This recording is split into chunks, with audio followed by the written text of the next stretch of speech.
안녕하세요. 저희 이름이 위젤라인데 위젤라 TV이기도 한데 이거는 위젤라 미디어 그룹도 아니고 위젤라 트래블인가요? 아, 좋았네. 트래블. 좀 무겁다. 트립. 트립. 트릭 아니고 트립. 트릭으로 들으실 것 같은데요. 뭐든 관계없고 여행 관련된 팁들 그동안 제가 여행 다니면서 느꼈던 거 특히 미국 관련된 얘기가 주가 될 것 같은데 그런 얘기들 혹시 도움이 되실까 하면서 풀어보도록 하겠습니다. 첫 번째, 뭐가 제일 힘들까요? 특히 미국. 일단 나가는 것부터 힘들죠. 티켓부터. 맞아요. 네. 티켓팅도 굉장히 힘드는 것 같아요. 그래서 이번에 티켓팅 하는데 굉장히 고생도 많이 하시고. 그러니까요. 저는 이제 마일리지로 갔지만 돌아오지 못해서 돌아오는 티켓을 어떻게 구해야 되는데 채널도 잘 모르고 그리고 티켓을 구했을 때 그 사이트에서 그 티켓을 다 해결해 주는 게 아니고 또 어디 넘어가서 또 부가 수수료 어디가 들고 너무 어렵더라고요, 보니까. 맞아요. 보통 티켓팅을 할 때 어떻게들 하시는가 보면은 중개 사이트들을 많이 이용을 해요.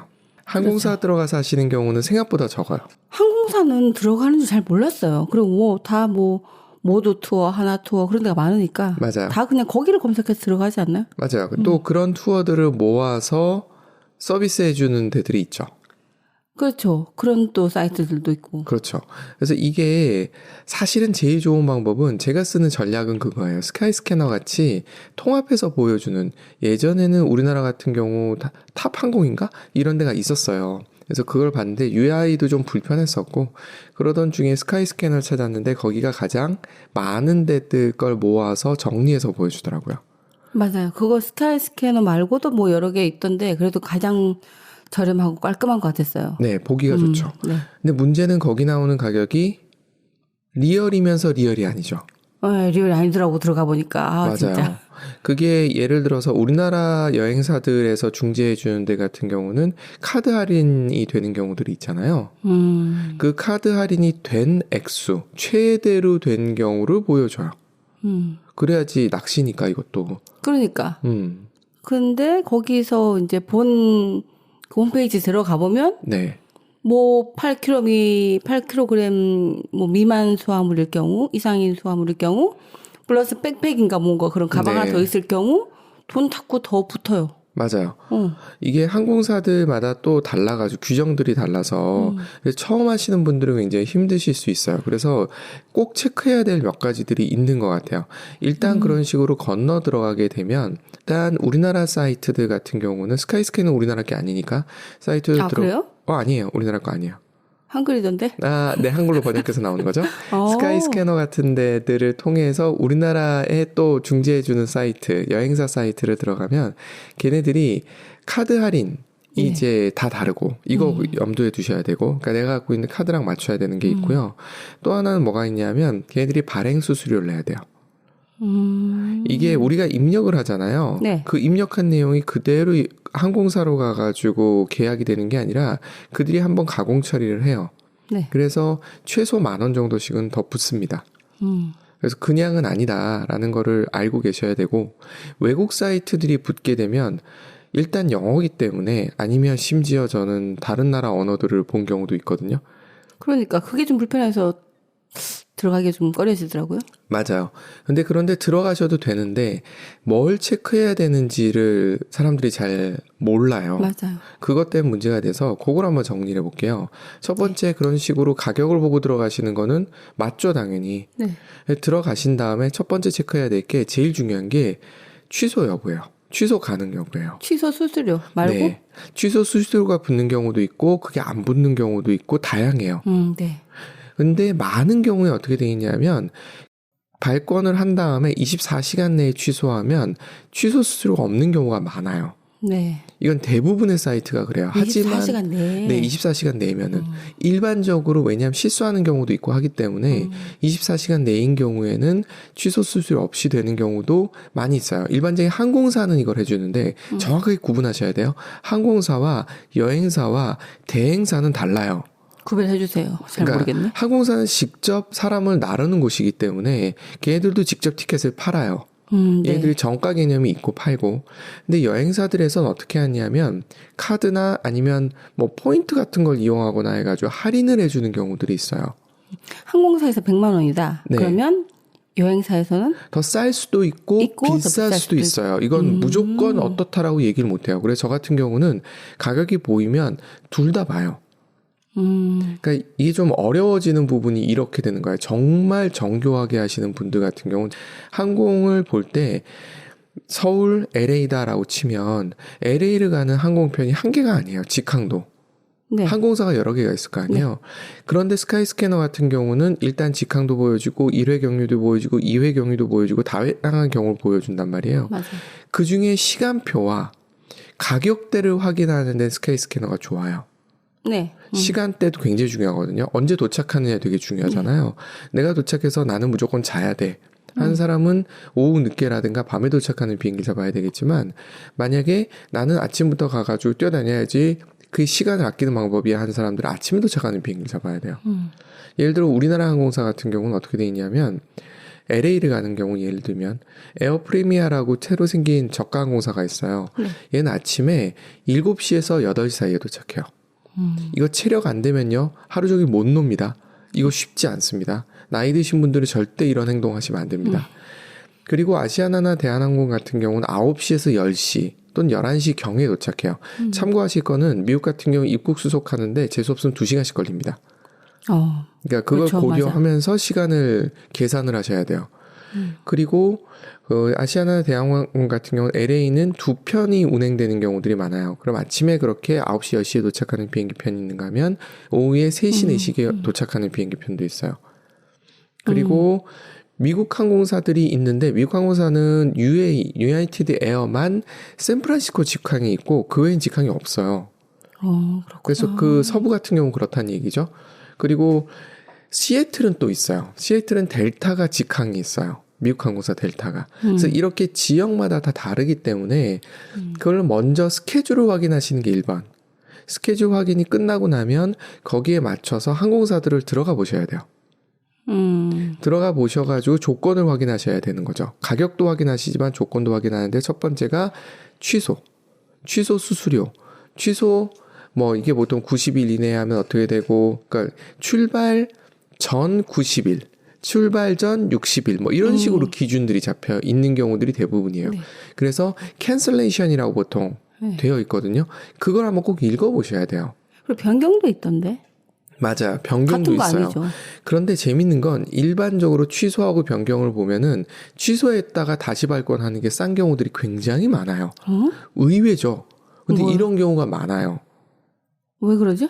그걸 모르겠어요. 이유는 모르겠는데 그렇게 돼 있는 경우들이 되게 많아서 그것도 한번 확인해 보셔야 돼요. 변경 수수료가 나은지 또는 아니면 완전히 그 취소했다 다시 발권하는 게 나은지가 그때그때 다르고 항공사 조건마다 여행사 조건마다 티켓마다 같은 항공사라도 티켓마다 달라요.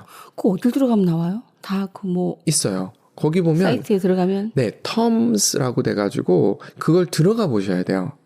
친절한 사이트들은 아예 대문에다가 그걸 박아놔요. 네. 근데 그러지 않은 사이트들도 있기 때문에 제가 권해드리는 첫 번째는 취소. 왜냐하면 여행이라는 게 어떻게 될지 모르는 거기 때문에 맞아요. 이 캔슬 부분을 되게 신경을 많이 쓰셔야 돼요. 맞아요. 저도 이거 되게 신경 많이 쓰거든요. 그리고 항공사가 스케줄이 변경되는 경우들이 있어요. 취소되는 경우도 있고 그거에 네. 대해서 걔네들이 어떻게 조치하는지. 제가 들어간 어떤 최근에 이제 아이슬란드 가는 런던에서 아이슬란드 가는 비행기 편을 봤더니 항공사가 최근에 코로나 때문에 망한 경우들이 있잖아요. 그런 경우에 대한 보험 가입할래? 이런 것도 묻더라고요. 그런 것도 있어요. 이건 좀 부가적인 거긴 한데 그런 경우는 사실은 우리나라 항공사들은 그럴 경우는 거의 없어요.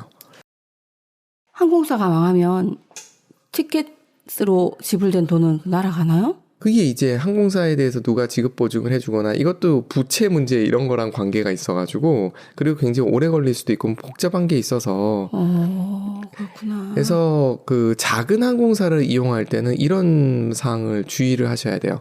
큰 항공사들 같은 경우는 사실은 문제가 되지 않아요 거의. 근데 작은 항공사들 같은 경우는 문제가 될 수 있기 때문에 그런 것도 좀 보실 필요는 있는데 우리나라에선 그런 일은 잘 없다고 보시면 되세요. 그리고 나서 또 보셔야 될 게 뭐냐면 요즘은 티켓 값을 예전에는 거의 모든 항공사들이 발권하면 자리를 잡을 수 있게 해주거나 뭐 이런 게 있었는데 요즘은 자리를 미리 잡으려면 돈을 더 내야 돼요.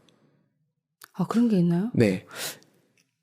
아. 티켓 가격에 따라서 어떤 티켓은 내가 발권을 할 때 그러니까 좌석을 잡을 수 없는 티켓이 있고요. 어떤 티켓은 내가 발권하면서 그 좌석을 잡을 수 있는 그런 티켓이 분리돼 있어요. 공간이 조금 넓으면 플러스 그거는 더 프리미엄이고, 내고 뭐. 예, 그건 프리미엄 있던데? 티켓이고 말고 그냥 내가 좌석을 잡는 것조차도 제가 에티하드 같은 경우가 그런 경우가 있어가지고 그게 24시간인가 36시간 전에 풀려요. 돈을 안 내도 잡을 수 있게 해줘요. 그래서 시간 딱 맞춰서 들어갔는데 이게 그때 오버부킹 비슷한 현상이 일어나면서 그리고 단체 관광객들이 있으면서 그들한테 자리를 잡아주는 바람에 저는 윈도우 사이드 못 앉거든요. 아일 사이드 통로 쪽으로 앉아야 되는데 그게 안 돼가지고 난리가 났던 적이 있어요. 그래서 이런 경우들이 있어서 본인이 그런 거 굉장히 예민하신 분들은 돈을 더 주더라도 보통 2만 원에서 5만 원 정도를 내야 돼요. 그래서 티켓 값을 생각하실 때 그것도 고려하셔야 되는 거예요. 아, 그러네요. 내가 정한 금액에서 자꾸 더 올라가네? 그렇죠. 보면? 또 올라가는 요소가 아까 잠깐 말씀하셨던 수화물이에요. 이게 저가항공 같은 경우는 수화물, 맡기는 위탁 수화물이라고 그러거든요. 이건 우리 돌돌돌돌 돌면서 이렇게 나중에 찾는 거 있잖아요. 아니면 타기 전에 줘버리는 경우들이 있잖아요. 그 위탁 수화물 같은 경우가 항공사마다 규정마다 달라요. 예를 들면 우리나라 같은 경우는 미국을 가요. 미국 갈 때 우리나라 항공사를 타면 일반석 기준으로 23kg짜리 2개를 맡길 수 있어요. 근데 유럽은 1개밖에 못 맡겨요. 우리나라 항공사더라도. 이게 다 달라요. 그래서 맞아요. 그랬던 것 같아요.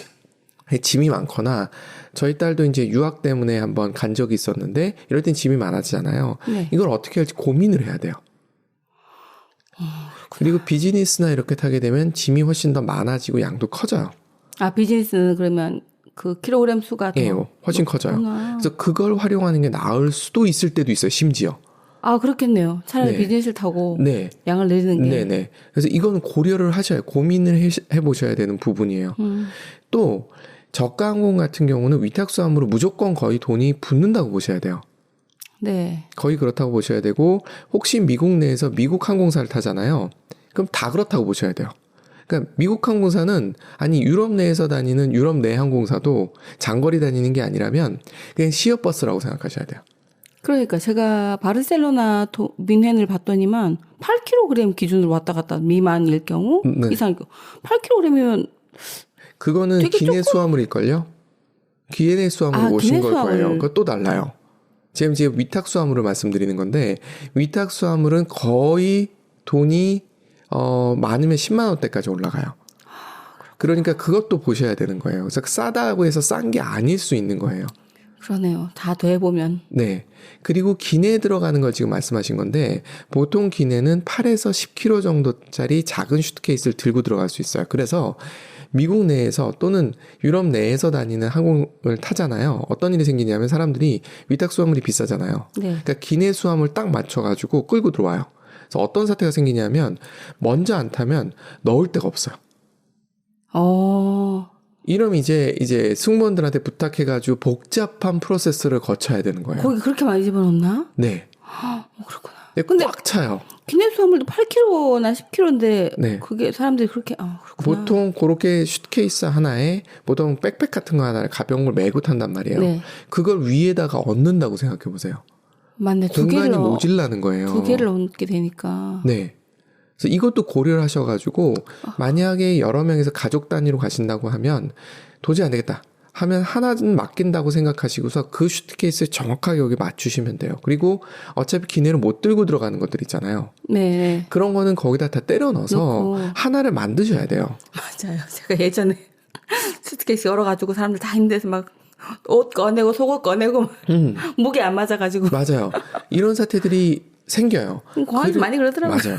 그래서 항공사에 티켓팅을 할 때 이런 것까지 보셔야 된다는 얘기를 드리는 거예요. 정리. 첫 번째 뭐라고요? 첫 번째 캔슬을 보셔야 돼요. 이게 제일 캔슬? 중요해요. 수도 수수료. 네. 그 다음에 그거에 의해서 이제 좌석이나 이런 거에 추가 비용이 들어가는 경우들이 은근히 많기 때문에 이걸 확인을 하셔야 되는 거죠. 그리고 나서 수화물에 대해서는 두 가지로 나누었습니다. 위탁 수화물을 말씀드렸고 또 하나는 들고 들어가는 캐리한다라고 표현하는데 캐리인하는 그런 수화물을 분리해서 보셔야 돼요. 네. 이걸 고민을 하셔야 되고 또 하나는 혹시 경유편을 발권을 하실 때는 주의하실 게 뭐냐면 같은 항공사 예를 들어 UA에서 UA를 탔다. 이건 괜찮아요. 그래도 그나마 괜찮아요. 보통은 이렇게 바뀌지 않나요? 바뀌어요. 그러면은 어떻게 돼요? 두 항공사 사이에 커뮤니케이션이 잘 안 돼 있는 경우들이 있어요. 마치 중재 사이트에선 연결이 다 된 것처럼 보이는데 실제로는 이게 제대로 안 되는 경우들이 있어요. 그러니까 손님이 어디 있는지 모르는 거예요. 두 번째 태워야 되는 쪽에서는. 이 사람이 앞에 한국에서 비행기를 타고 LA를 왔는지 안 왔는지 몰라. 그렇기 때문에 문제가 생길 소지가 있는 거예요. 그래서 내가 낯선 곳에 가는데 경유를 한다. 네. 이거 생각 많이 해보셔야 돼요. 특히 이거 생각하셔야 돼요. 예를 들어서 이상한 동네를 할게요. 캔사스시티를 가요. 직항 없거든요. 그럼 어디든 LA든 샌프란시스코 경유해서 가야 되잖아요. 네. 생각하셔야 될 건 한국에서 샌프란시스코까지는 국제선이에요. 네. 근데 샌프란시스코에서 캔사스시티는 국내선이잖아요. 그러니까 어떤 일이 생기냐면 국제선을 갔다가 짐을 찾아서 국내선 터미널이 다르기도 하거든요. 큰 공항은 터미널을 이동해가지고 짐을 다시 맡기고 다시 비행기를 타야 돼요. 우리로 치면 외국에서 들어와서 인천공항으로 들어왔는데 그렇죠. 입국 수속을 다 해야 돼. 울산으로 못 오니까. 네, 입국 수속 다 하고 짐 찾고 그리고 다시 국내선 타는 거. 맞아요. 그 느낌이에요. 어머죠. 어머나. 근데 반대는 괜찮아요. 예를 들어 캔사스시티에서 샌프란시스코로 왔잖아요. 그리고 샌프란시스코에서 인천을 들어오면 이건 하나로 쳐줘요. 그래서 짐을 캔사스시티에 맡긴 게 자동으로 연결이 돼요. 항공사 같을 때 연결되면서 내가 신경을 안 써도 돼요. 왜 그런 거지?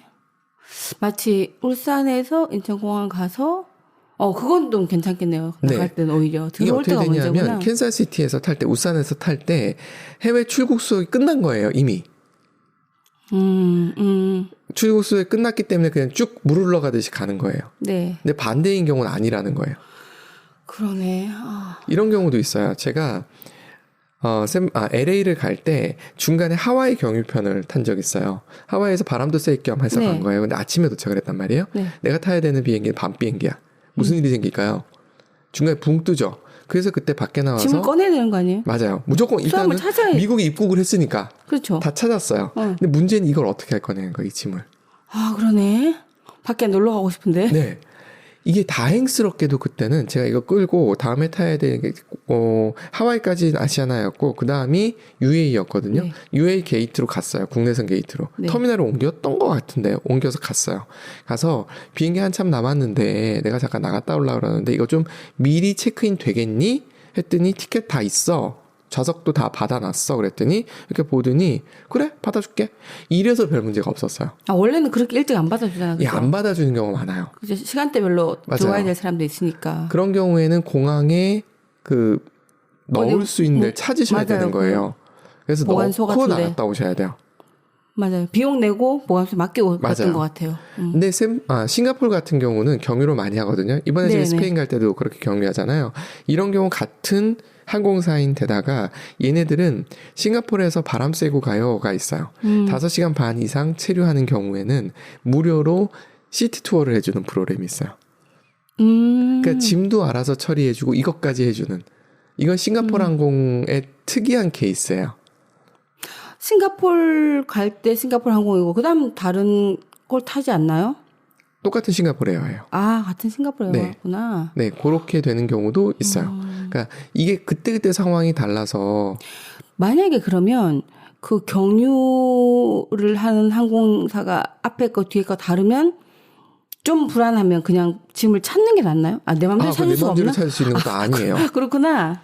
그게 내 마음대로 되질 않아요.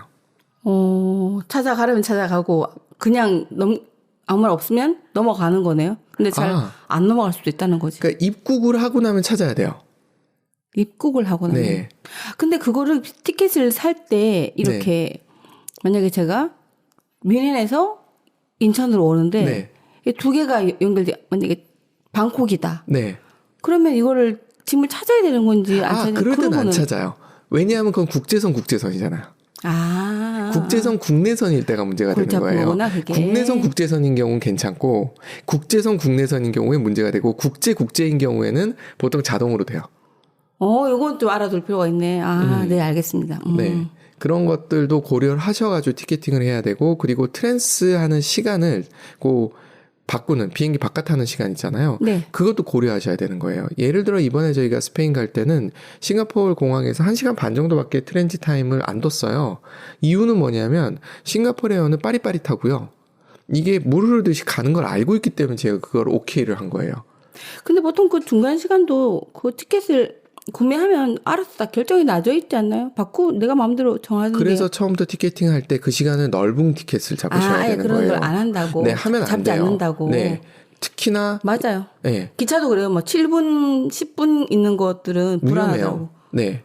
항공 같은 경우는 특히나 비행기 공항이 인천공항도 커요. 맞죠? 네. 큰데 JFK나 LA 공항 이런 데 가잖아요. 끔찍해요.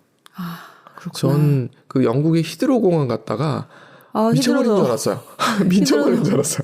터널이 4개나 있죠. 네, 이게 특히나 익숙하지 않은 데서는 더 헤매게 돼 있기 때문에 그런 걸 고려하셔서 티켓을 발권하셔야 돼요. 어렵네, 점점. 그래서 처음 가시는 때는 저는 권해드리는 건 가급적 환승을 하지 마라. 처음이신 경우에는. 내가 익숙해진 다음에 해도 된다. 근데 예를 들어서 내가 가는 데가 시골 마을인데 꼭 비행기를 타야만 돼. 그럴 경우 어쩔 수 없이 환승을 하거든요. 그럴 때는 처음이시라면 시간적 여유를 가지시라. 차라리 지금 날 찾고 네, 그럴 수 있는 한참 시간을 두고 네. 좀 안정을 취한 다음에 다시 버스를 한다고 타는 생각해라 느낌으로. 라고 말씀을 드리는 거예요. 이게 해보니까 여행사 직원들도 잘 모르는 경우들이 많아요. 저도 처음에 물어봤는데 이것도 완전히 제가 수도 없이 해보면서 경험치로 쌓은 노하우인 거예요. 그럴 것 같아. 생각을 다시 좀 해보면, 예를 들자 보면, 일본 사람이 그 동대구역에 내려서 다시 고령을 가야 돼. 네. 알지도 못한 네. 작은 동네를. 네. 그러면 이걸 급하게 연달아 하면 잘 몰라서 헤맬 맞아요. 경우가 우리가 그런 그 짝이 되겠네요. 맞아요. 그래서 그런 것까지 고려해서 비행기 스케줄을 잡으셔야 된다라고 말씀을 드리는 거죠. 네. 그래서 잘 모르시는 분들은 정말 주변에 여행 프로들을 잡고 물어보시는 게 가장 좋아요. 그러면서 노하우를 쌓아가셔야 됩니다. 발권은 직접 하세요. 발권은 직접 하실 필요가 있는 게 그래야 노하우가 쌓이지 발권을 내가 안 해보면 노하우가 안 쌓이고 제가 문의드린 그 사람의 노하우만 쌓여요. 네, 그렇겠네요. 네. 네, 여기까지 간단하게 항공편 이야기 드렸고요. 다음에는 마일리지 항공 어떻게 하면은 최적으로 할 수 있나 뭐 이런 얘기도 나눠보도록 하겠습니다. 네, 오늘 도움 많이 됐습니다. 네, 감사합니다. 감사합니다.